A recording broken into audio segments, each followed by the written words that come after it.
सीताराम लक्ष्मण की करुणा कृपा से भगवान श्री राधा श्याम सुंदर की अनुकंपा से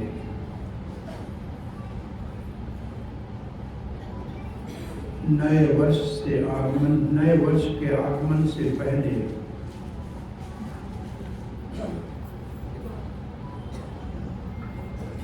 महेश्वरी वाड़ी ईश्वरपुर अहमदाबाद में अखानी परिवार की ओर से भारत में भव्य राम मंदिर के उद्घाटन के पूर्व वेला में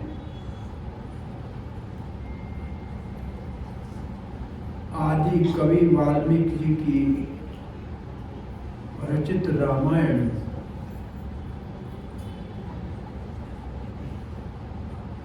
जो पुनः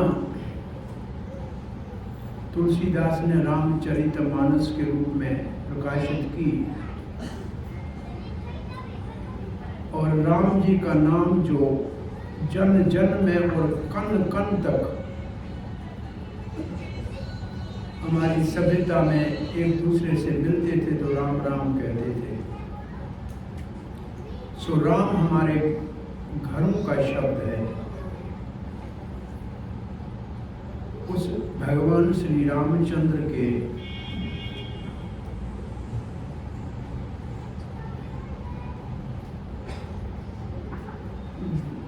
ग्रंथ रामायण, जिसको आदि कवि कहते हैं, काव्य 24,000 श्लोकों का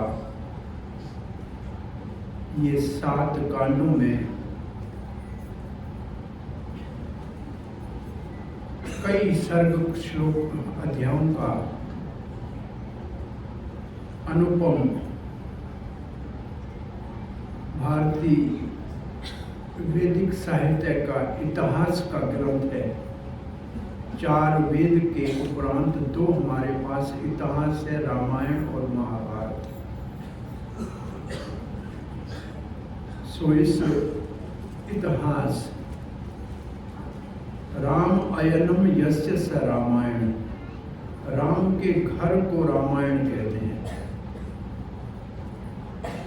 तो जैसे घर में कमरे होते हैं ऐसे रामायण में कांड है।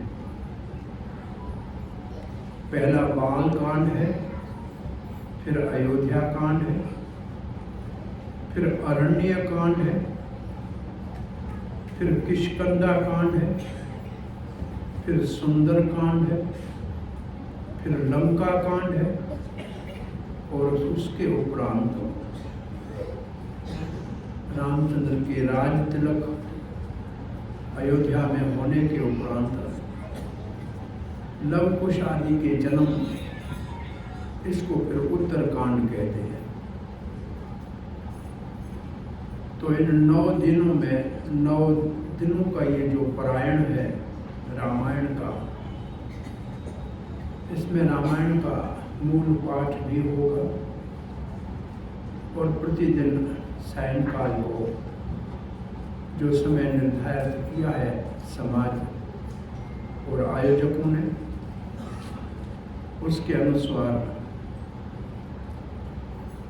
इस भगवान श्री रामचंद्र के दिव्य चरित्र का, मर्यादा पुरुषोत्तम राम जिसके चरित्र को हमारे जीवन में बहुत शिक्षाएं हैं जो आवश्यक हैं इस समय समाज के अंदर। रामचंद्र की कथा के साथ साथ जो हमारे समाज के अंदर, हमारे जीवन में मानव जीवन के दुर्लभ लक्ष्य को प्राप्त करने के लिए जो अनुपम, जिनकी उपमा नहीं दी जा सकती, जिसका तुलना नहीं हो सकती, उन शिक्षाओं का भी हम श्रद्धापूर्वक श्रवण करेंगे। कली काल में, कलयुग के अंदर हरिहर नाम हरिहर नाम हरिहर नाम एव केवलम कलौ नास्तेव नास्तेव नास्तेव गतिरनंत। कल युग में और कोई रास्ता नहीं है, और कोई रास्ता नहीं है, और कोई रास्ता नहीं है, एकमात्र हरि नाम हरि नाम हरि नाम। राम एव नाम राम एव नाम राम एव नाम केवलम। केवल राम नाम केवल राम नाम केवल राम नाम, और कल युग में कोई रास्ता नहीं, कोई रास्ता नहीं, कोई रास्ता नहीं। सो राम जी के नाम में और राम में कोई अंतर नहीं है। एक बार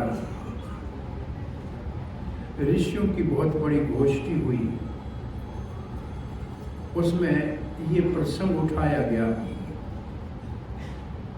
कि राम बड़े के राम का नाम बड़ा।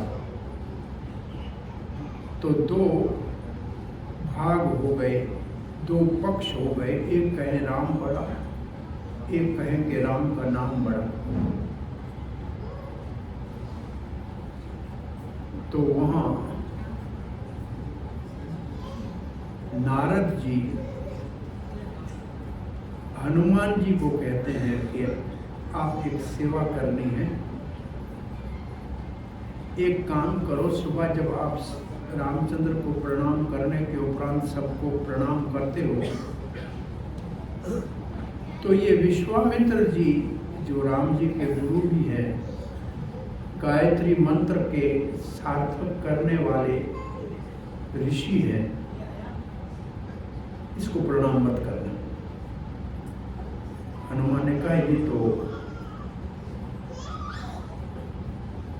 अवज्ञा हो जाएगी, मर्यादा का उल्लंघन हो जाएगा। नारद जी ने कहा मैं संभाल लूंगा, आप चिंता मत करो। दूसरे दिन सुबह सभा में हनुमान जी ने सबको प्रणाम किया, विश्वामित्र को प्रणाम नहीं किया। विश्वामित्र क्रोधित हो गए, कहा ये मर्यादा का उल्लंघन है।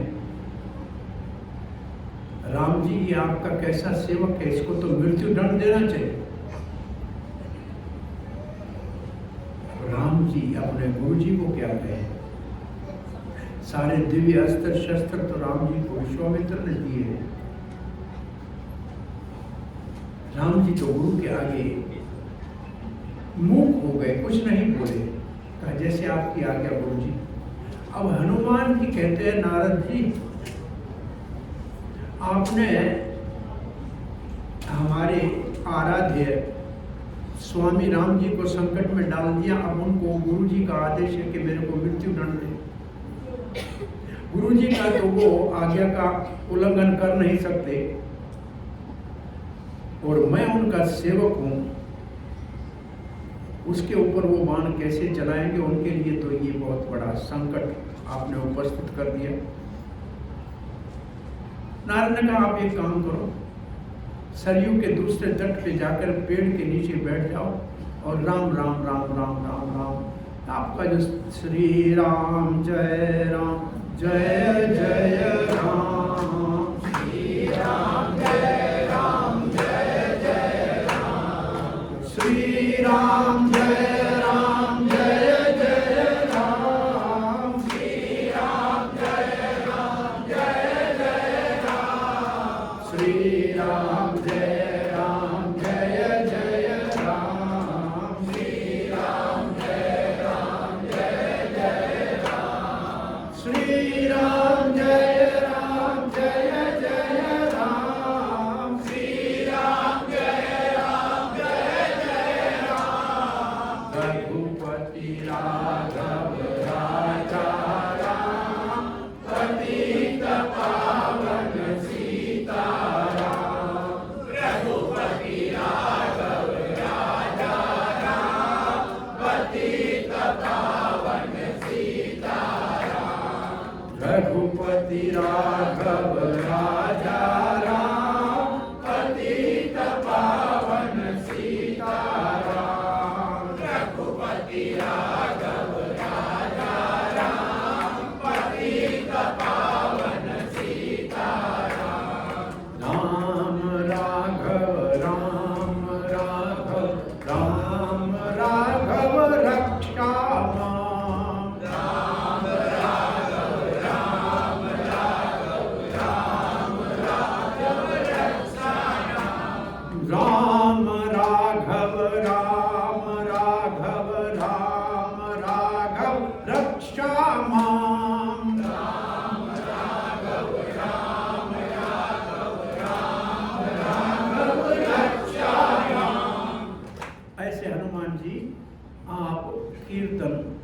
शुरू कर दो। और विश्वामित्र ने कहा, कल प्रातः पहला काम राम जी आपको हनुमान को मृत्यु दंड देना है। दूसरा दिन सुबह हुआ, विश्वामित्र जी को राम जी जैसे प्रणाम करने कहे, बोला आज्ञा का पालन हो। पता क्या कहाँ है? हनुमान जी का है, पता करो हनुमान जी कहाँ है। तो समाचार मिला कि हनुमान जी सरयू के दूसरे तट पे पेड़ के नीचे बैठे हुए हैं और राम नाम का जप कर रहे हैं, सुमरण कर रहे हैं। तो सब संतों का समाज वहाँ इकट्ठा हो गया। वशिष्ठ, वामदेव, विश्वामित्र जी और जितने संत वहाँ आए हुए थे, मुद्गल आदि, वो सब वहाँ आ गए। अब राम जी धनुष के ऊपर बाण चढ़ाया। वैसे राम बाण शब्द का अर्थ है, राम बाण का मतलब एक जगह अपने निशाने पे जाके अवश्य ही पूरा काम करके बाण वापस लौट आता है। राम बाण का मतलब है वो कभी निष्फल नहीं हो सकता। आज राम जी का बाण जा रहा है, हनुमान जी के वहां चक्कर लगा रहा है, वापस नहीं आ रहा है। सब लोग आश्चर्यचकित हो गए कि राम जी का बाण हनुमान जी के चारों ओर चक्कर लगा रहा है, वापस नहीं आ रहा है। सब लोग आगे बढ़ के वहां देखें तो हनुमान जी के मुख से तो राम राम श्याम राम, श्री राम श्री राम श्री राम, सीताराम सीताराम ऐसे उच्चारण हो रहा है। बाण उसके चारों ओर घूम रहा है, परिक्रमा कर रहा है, उसको छू तक नहीं रहा है। तब नारद जी ने वहां प्रकट होकर कहा, आपके इस सभा में राम या राम का नाम बड़ा कौन है? तो मैं दोनों में से इसके ऊपर चर्चा चल रही थी ना, इसलिए मैंने हनुमान जी को कहा था कि विश्वामित्र को प्रणाम नहीं करना। हनुमान जी तो बड़े दुखी थे, परंतु मेरे कहने के ऊपर उन्होंने ऐसे किया। अब विश्वामित्र जी आप क्षमा कीजिए, मुझे ये सिद्ध करना था, ये प्रमाणित करना था, ये साबित करना था कि राम नाम राम जी से भी महान है। देखो ये राम नाम जप रहा है हनुमान, राम जी बाण चला रहे हैं, इसको छू तक नहीं रहा है। और फिर ये सिद्धांत स्थापित किया कि राम जी के अवतार के समय अहल्या का उद्धार किया भगवान ने, सुग्रीव को राज दिला के उसका कल्याण किया, विभीषण को लंका का राज दिया, ऐसे कुछ लोगों का उद्धार किया। परंतु राम नाम लेते लेते आज लाखों सालों से लाखों लोग भगवान को याद करके भगवान को पा रहे हैं। इसलिए राम का नाम और राम में कोई अंतर नहीं है, फिर भी राम का नाम राम से ज्यादा बलवान है राम को प्राप्त करने के लिए, क्योंकि राम को प्राप्त करने का साधन ही राम का नाम है। तो जो साधन है वो ज्यादा बलवान है। इसलिए अधिक जितना अपने जीवन में भगवान के नाम का धन इकट्ठा कर सको वो है असली धन, साचा धन, सच्चो धन वो है राम नाम, जो हमारे साथ जाने वाला है। जितना जिससे इकट्ठा करना है ये धन इकट्ठा करो। इस धन को न आग जला सकती है, न पानी भिगा सकता है, इस धन को न हवा सुखा सकती है। ये धन निरंतर आपके साथ रहेगा। कली केवल नाम आधारा, सिमर सिमर नर उतरई पारा। कलयुग में एक ही आधार है भगवान जी का नाम, कली केवल नाम आधारा, सुमर सुमर। सुमरण का मतलब है ये जो माला है ना, इस माला को संस्कृत में सुमरणी कहते हैं। इसके ऊपर भगवान के नाम का सुमरण किया जाता है। सुमरण का मतलब आप ये धन इकट्ठा कर रहे हो वास्तव में। जैसे नोट घर में गिनने को और गिनते हो जितने अधिक आते हैं उतनी खुशी होती है, ऐसे जितना भगवान का नाम जीवन में जपा जाए वो असली धन है, वो कथा होता है। ये इससे एक बाहर भी एक माला है, इसका नाम होता है संख्या। संख्या का मतलब गिनना कि आपने कितना धन आज इकट्ठा किया, आपके जीवन में कितना धन इकट्ठा हुआ। अब हमको ये पूरी एक माला हो गई तो इसका मतलब 100 बार नाम का जप हो गया। 108 होता है परंतु 100 हम उसको गिनते हैं। तो ऐसे अभी तक 4 माला हो गई तो 400 का जप हो गया। वैसे हमारा तो ये प्रार्थना है कि यहाँ राम नाम का जप किसी समय कम से कम परिवार वाले लोग जो है ये महामंत्र का जप रोज का सब मिला के 1000-1500 करेंगे तो अंतिम दिन जो यज्ञ होता है उस यज्ञ में उसका 10वां भाग आहुति में दिया जाता है। मानो कि आपका अगर 1 लाख का जप होता है तो 10,000 राम नाम की आहुति दी जाएगी, तो दशांश उसका यज्ञ होता है। इसके लिए पूर्ण आहुति के बाद यज्ञ जो होता है तो जितना जप होता है उसका 10वां हिस्सा होता है। तो कभी कभी तो 2-4 ब्राह्मणों को बुला के जप के लिए कहते हैं, परंतु स्वयं घर वाले जप करें उसका लाभ ज्यादा है। माला लेके घंटा आधा घंटा रोज बैठ के महामंत्र का जप कर लें, उसमें राम का नाम भी है। सिर्फ राम राम करें तो भी बहुत बड़ी बात है। ये 9 दिन में 9 लाख इकट्ठे कर लो तो आपका जीवन सफल हो जाए। असल में ये असली धन है। और राम जी की इस 9 दिवसीय कथा में आज हम बालकांड का शुभारंभ करेंगे और वाल्मीकि रामायण हमारा मूल जो है प्रवचन का उद्देश्य होगा। और जहाँ जहाँ आवश्यकता होगी वहाँ तुलसीदास की रामचरितमानस का भी जो है सहारा लिया जाएगा। रामायण तो बहुत है, आध्यात्मिक रामायण है, हनुमान नाटिका है, बहुत से रामायण प्रचलित है। दक्षिण भारत में सबसे बड़ा धनी मंदिर दुनिया का तिरुपति है। सबसे बड़ा मंदिर दुनिया का रंगनाथ है।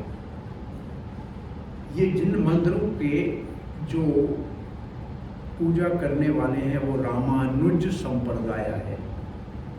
रामानुज आचार्य उनके आचार्य हैं, जो संप्रदाय लक्ष्मी जी ने शुरू की है, इसलिए उनके तिलक के बीच में लाल लकीर होती है। दोनों तरफ तो ऐसे ही गोपी चंदन का तिलक होता है, लेकिन बीच में लाल लकीर लक्ष्मी का जो है स्थान होता है। और रामानुज संप्रदाय का मूल ग्रंथ वाल्मीकि रामायण है। वो सारी संप्रदाय वाल्मीकि रामायण के ऊपर भी जो आधारित है। जैसे हम कहते हैं हमारी कृष्ण भावना अमृत संघ है, ये हरे कृष्णा संस्था है, ये भगवत गीता के ऊपर आधारित है। हमारा मूल ग्रंथ जिसका हम सहारा लेते हैं वो श्रीमद् भगवत गीता और श्रीमद् भागवतम है। भागवत और ऊपर है, लेकिन भगवत गीता के ऊपर ये सारी संस्था का आधार है। तो कोई भी संस्था तभी प्रमाणिक मानी जाती है जब कोई आर्ष वैदिक ग्रंथ उसका आधार होता है।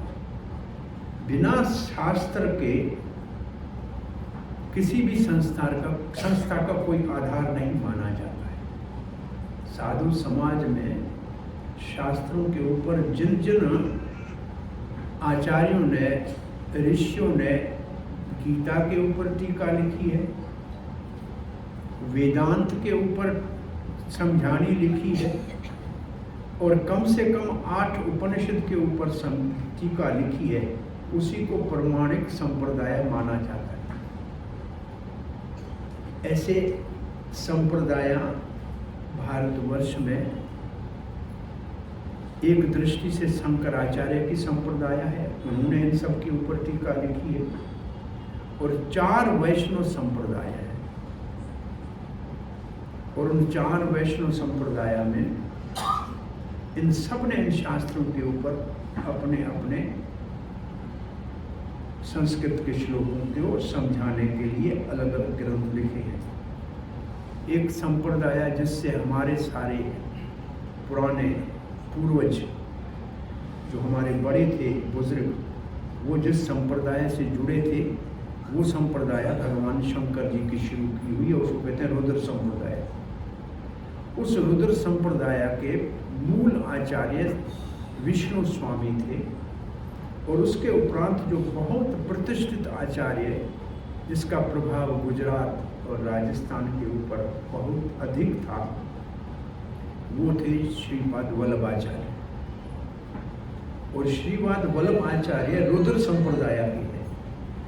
भगवान शंकर जो भागवत का पाठ करते हैं, उस भागवत के पाठ को 1 साल में शंकर जी भागवत का पाठ पूरा करते हैं और पार्वती सुनती है, और फिर पार्वती 2 साल में भागवत का पाठ करती है, तब शंकर जी सुनते हैं। उन्हीं शंकर जी की संप्रदाय में श्रीपाद वल्लभाचार्य है। और ये वल्लभाचार्य के गोस्वामी, ये एक संप्रदाय है वल्लभ संप्रदाय, विष्णु स्वामी के नहीं। वल्लभ संप्रदाय में सारे ही महात्मा ग्रस्त है, उनका परिवार है, वो साधु सन्यासी नहीं। एक ही ये संप्रदाय वैष्णव है जिसमें जो पूजन्य आचार्य गण होते हैं, महंत होते हैं, वो ग्रस्त होते हैं, उनको कहते गोस्वामी हैं। वो हमारे पास आया करते थे, वो मिट्टी छाछरों तक आया करते थे पार्टीशन से पहले। छाछरों में माधवदास रामानंदी संप्रदाय के थे, रामानुज के साथ रामानंद संप्रदाय भी है।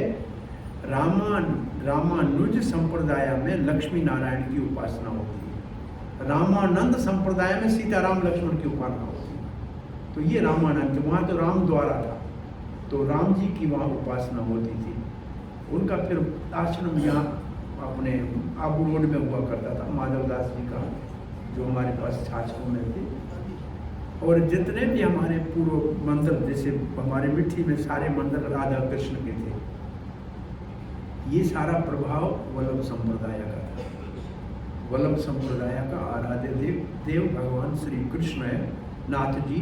ये नाथ द्वारा जो हमारे पास प्रसिद्ध है, ये वल्लभ संप्रदाय के द्वारा पूजा जाता है, जो भगवान श्री नाथ जी गोपाल कहते हैं या गोवर्धनधारी कहते हैं। तो ये हमारी पुरानी संप्रदाय जो महेश्वरी समाज ढाट से आया हुआ है, ये रुद्र संप्रदाय में वल्लभाचार्य के अनुयायी हुआ करते थे। हमारे बड़े भी थे, अगर आपने पुराने ज़माने में देखा हो तो एक यू शेप लाल तिलक लगाया करते थे पुराने लोग। जो हमारे घर में एक चांदी की ऐसे यू शेप बनी होती थी तिलक लगाने की, हमारे घरों में हुआ करती थी। और अभी तक भी वल्लभ संप्रदाय में ऐसे ही तिलक लगता है। तो 4 संप्रदायों में एक तो आपको बताया लक्ष्मी जी की संप्रदाय है रामानुज, उसका मूल ग्रंथ जो है वो वाल्मीकि रामायण है।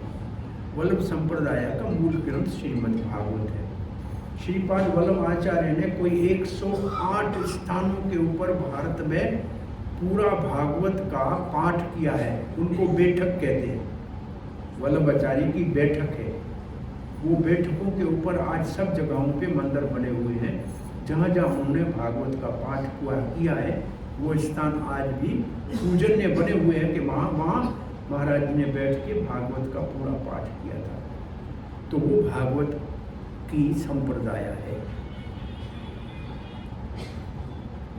और एक संप्रदाय 4 कुमारों के द्वारा शुरू की हुई है, सनक आदि कुमार। ये ब्रह्मा जी के पहले पुत्र हैं। इनकी संप्रदाय में निम्बार्क आचार्य आए। ये राजस्थान में अजमेर के पास में है।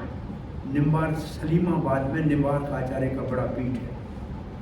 और ये जयपुर के महाराज, ये सब निम्बार्क आचार्य के अनुयायी हुए। अब देखें जयपुर के अंदर भी भगवान राधा गोविंद देव का मंदिर महाराज ने अपने राजमहल में बनाया हुआ है। जो दरबार आम है उसमें मंदिर बनाया हुआ है। और जयपुर के महाराज को जब इंग्लैंड में बुलाया गया अंग्रेज के शासन के समय, तो उन्होंने कहा राजा तो हमारा भगवान गोविंद देव है, उसको आने के लिए पुरानी नाव नहीं चलेगी, पानी का नया जहाज दिया जाए।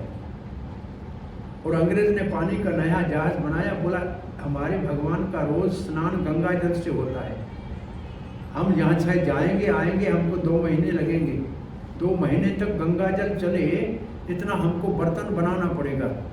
और बर्तन शुद्ध चांदी का होता है। आप कभी जयपुर में जाएंगे, जयपुर के म्यूजियम में, तो 2 बड़े चांदी के नादियाँ बनी हुई है। कोई 100 लीटर से बड़ी होगी, 150 लीटर की, और चांदी की है। और बड़ी 2 ऐसी चांदी की नादियाँ बनाई गई, बड़े मटके बनाए गए जिसमें गंगा जल भरा गया। फिर पानी के जहाज के अंदर गोविंद देव जी को राजा लेके साथ में यहाँ से जयपुर के राजा के मुख्य मंदिर जितने भी आप वृंदावन में जाएंगे, बरसाना में ऊपर जाएंगे तो 4 कुमार भी मंदिर में हैं और राधा कृष्ण का मंदिर है, उसको कहते हैं जयपुरिया मंदिर। वृंदावन के अंदर जयपुर के महाराज के बहुत बड़े मंदिर है। एक जगह ही है, उसका नाम है जय सिंह घेरा। ये जय सिंह महाराज जयपुर के थे। उन्होंने ये सारे जितने मंदिर मुख्य थे, गोविंद देव के मंदिर का निर्माण भी जयपुर के महाराज मान सिंह ने अकबर से अनुमति लेके कराया था। और लाल पत्थर का इतना सुंदर वो मंदिर बना हुआ था कि उसके शिखर का सोने का कलश आगरा में औरंगजेब को चमकते जब देखने में आता था पूर्णमासी को, उसका ऊपर का उसने हिस्सा कटवा दिया था। वो कटा हुआ टूटा हुआ मंदिर आज भी पुरातत्व विभाग का जो है स्मारक है। और फिर उस गोविंद देव को वहाँ से जयपुर के महाराज सुरक्षा के लिए लेके जयपुर में आ गए, जो असल में वृंदावन के ठाकुर है। तो ऐसे ये संप्रदाय निम्बार्क संप्रदाय है। इसमें भी भागवत उनका मूल ग्रंथ है। और जिस संप्रदाय से इस वक्त जिसके अंतर्गत हम सेवा कर रहे हैं, इस संप्रदाय को कहते हैं ये ब्रह्मा जी की शुरू की हुई है। और ब्रह्मा जी की संप्रदाय में जो मुख्य आचार्य आए वो मध्वाचार्य। ये मध्वाचार्य उडुपी जो दक्षिण भारत में है, वहाँ भगवान श्री कृष्ण का मूल विग्रह रुक्मणी द्वारका में पूजा करती थी। बाल कृष्ण है, हाथ में दही के मंथन करने वाली एक मंथानी का मतलब जेरणु वैरातनी, और कृष्ण मूर्ति जिकरातनी जेरणु द्वारका से एक पानी के जहाज में बैलेंस को ठीक करने के लिए एक बड़ा गोपीचंद का पत्थर डाला गया, गोपीचंद रखा गया। वो नाव समुद्र के किनारे जब उडुपी के पास पहुंची तो नाव अटक गई। वहाँ मध्वाचार्य बैठे थे, अभी बच्चे थे, जवान। उन्होंने उस नाव को वहाँ से बाहर निकालने में उसकी सहायता की। तो उन्होंने कहा कि ये गोपीचंद है, आप साधु, आपको काम आएगा। वो जो गोपीचंद का इतना बड़ा टुकड़ा दिया, उसके अंदर से वो मूर्ति निकली जो मूर्ति यहाँ द्वारका में पूजी जाती है। वो मूर्ति आज वहाँ पूजी जाती है। वो मुख्य ब्रह्म संप्रदाय का मध्वाचार्य का मंदिर है। वो मुख्य पीठ है मध्वाचार्य का। उसके अंतर्गत फिर भगवान श्री चैतन्य महाप्रभु 525 साल पहले भारत में इस महामंत्र का मुख्य रूप से प्रचार किया। उनका आराध्य देव कृष्ण है। जैसे वास्तव में देखा जाए वल्लभ संप्रदाय में आराध्य देव है छोटा सा गोपाल, वो कहते हैं लाल जी कहते हैं छोटा गोपाल। उनकी पूजा है कि भगवान 7 वर्ष के हैं, तो उनको सवेरे नहीं उठाना चाहिए। जैसे बच्चे के लिए खिलौने रखेंगे आप देखेंगे, और उनका साथ। और जो होली में आप फाग गाते हैं, जो हमारे किताबों में होली के जो लिखे हैं राग, ये सब वल्लभ संप्रदाय।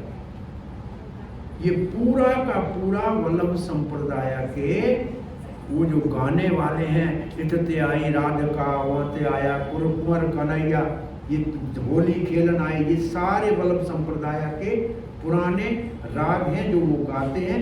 हमारे बड़ों ने वहाँ से लिए, हमारे मंदिरों में गाए जाते हैं।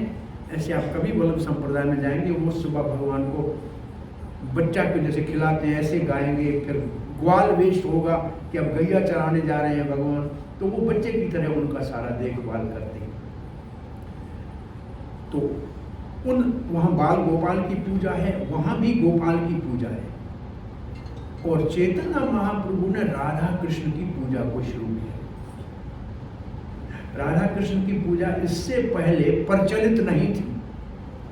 कृष्ण की पूजा थी, लेकिन राधा के साथ कृष्ण, गोविंद जी के साथ भी राधा जी नहीं थी। जब जयपुर में गोविंद जी गए तो राधा जी साथ में नहीं थी।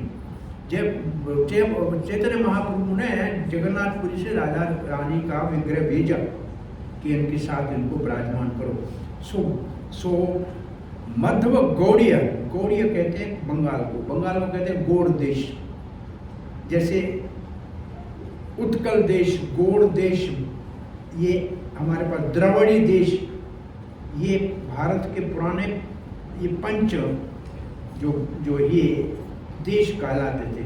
तो ये गौड़ देश में चैतन्य महाप्रभु का प्रकट हुआ है, बंगाल कलकत्ता से आगे गंगा जी के तट पे। तो इसको कहते हैं गौड़िया संप्रदाय। गौड़िया संप्रदाय का मतलब बंगाल से उत्पन्न हुई संप्रदाय, जिसमें राधा कृष्ण की पूजा मुख्य रूप से होती है। और मूल ग्रंथ जो है वो भागवत है, भागवत प्राणम अमलम। सो यहाँ इसलिए हम ये सब आपको बताया कि मुख्य रूप से हम जो वाल्मीकि रामायण का आधार, वाल्मीकि रामायण रामानुज संप्रदाय का है। और प्राय रामानंदी साधु जो हमारे पास राया दिखते हैं, ऐसे बड़ा तिलक सफ़ेद और बीच में लाल लकीर, ये रामानंदी साधु कहलाते हैं। ये रामचरितमानस का प्राय पाठ करते हैं और सीताराम लक्ष्मण की उपासना करते हैं। और हमारे अंतर्राष्ट्रीय कृष्ण भावना के आपके इस मंदिरों के अंदर प्रभुपाद ने उस समय सीताराम लक्ष्मण को बॉम्बे के मंदिर में स्थापित किया। राधा रासबिहारी के साथ सीताराम लक्ष्मण है। और यहाँ भी इस मंदिर में हमारा जो यहाँ मंदिर है हरे कृष्णा इस्कान का मंदिर, राधा गोविंद देव के साथ सीताराम लक्ष्मण है। और नाथ जी गोपाल को भी रखा है।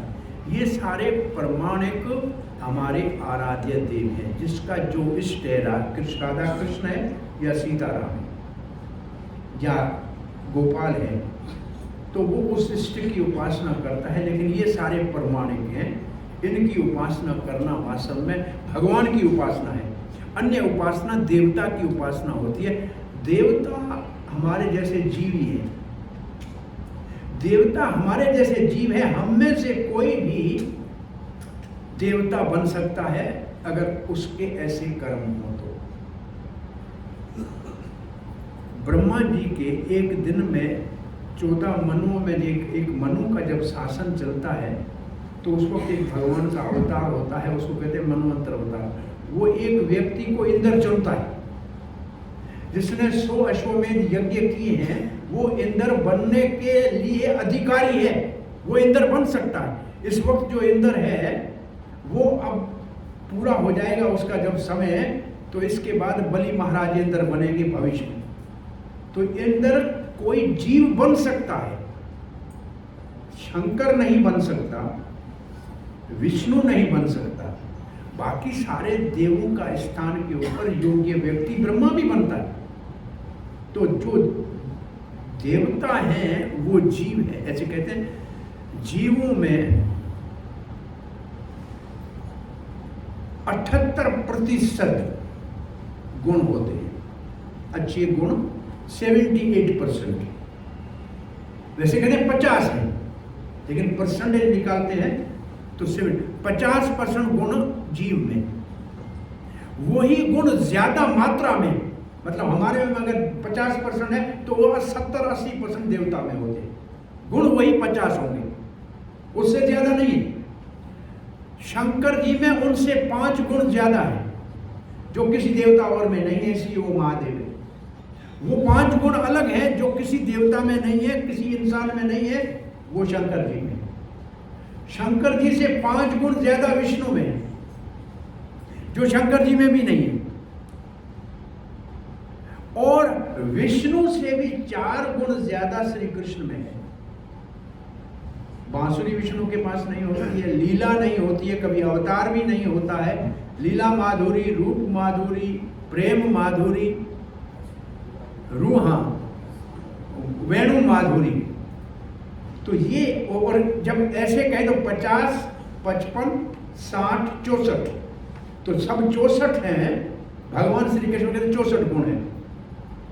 तो इसलिए परसेंटेज उसका निकालेंगे तो 78% जो है वो जीव में है, उतने ही देवता में होते हैं, उससे ज्यादा नहीं होते।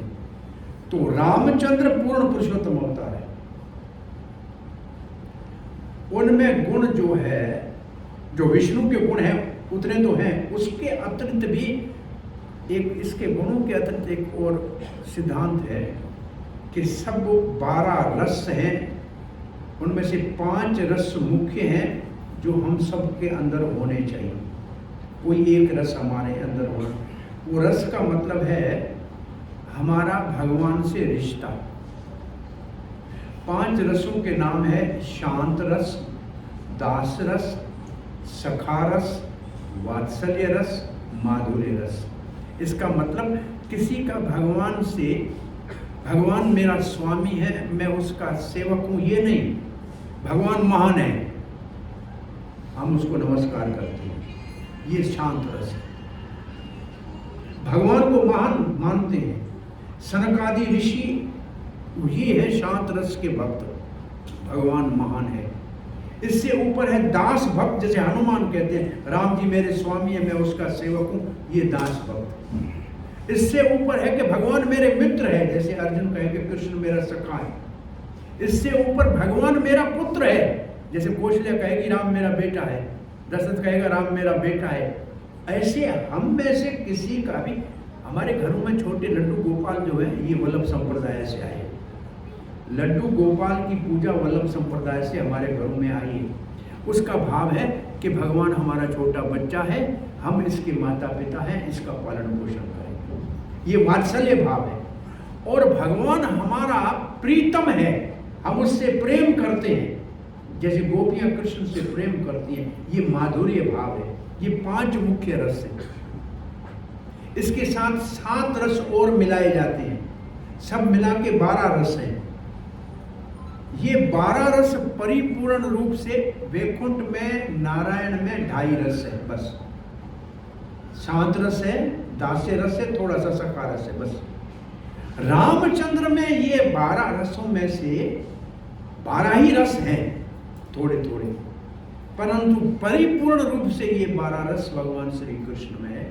इसलिए उसको कहते हैं रस राज कृष्ण। रामचंद्र मर्यादा पुरुषोत्तम है, श्री कृष्ण प्रेम पुरुषोत्तम है। कृष्ण की लीला केवल समझने की कोशिश करनी है। रामचंद्र की लीला कुछ कुछ अनुकरणीय है, माता पिता की आज्ञा का पालन करना है, भाइयों के साथ कैसा व्यवहार करना है। ये असल में हमारे सनातन वैदिक, जिसको वर्णाश्रम या अब भाषा में हिंदू शब्द आ गया, इस धर्म की 1500 साल बाहर के लोगों के राज के समय मुसलमानों का राज था, फिर अंग्रेजों का राज था। उस समय इस रामायण की कथा ने हमारे धर्म के अंदर सुरक्षा से हमारे को बचा के रखा।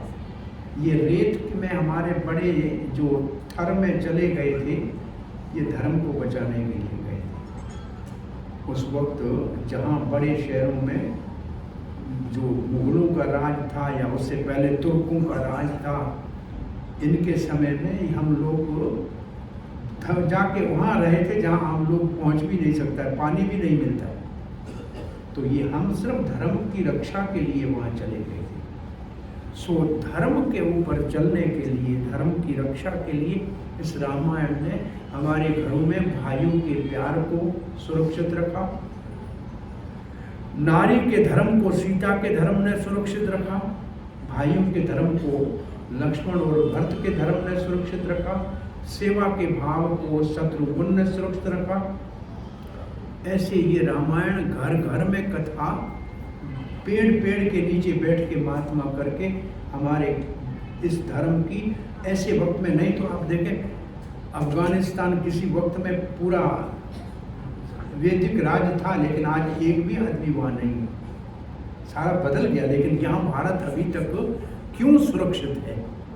और सबसे पहले तो देखा जाए जहाँ से हम आए हैं सिंध प्रदेश, वहाँ कितने आक्रमण हुए, कितने हुए, लेकिन फिर भी हमारे लोग कैसे धर्म को बचा के रखें। असल में हम कितने पुराने हैं सिंध में रहने वाले जो थे, हम टुकड़ा जो सिंध इतना छोटा नहीं है जिसका नक्शा आज आप देख रहे हो। ये कच्छ काठियावाड़ ये सिंध में आता था।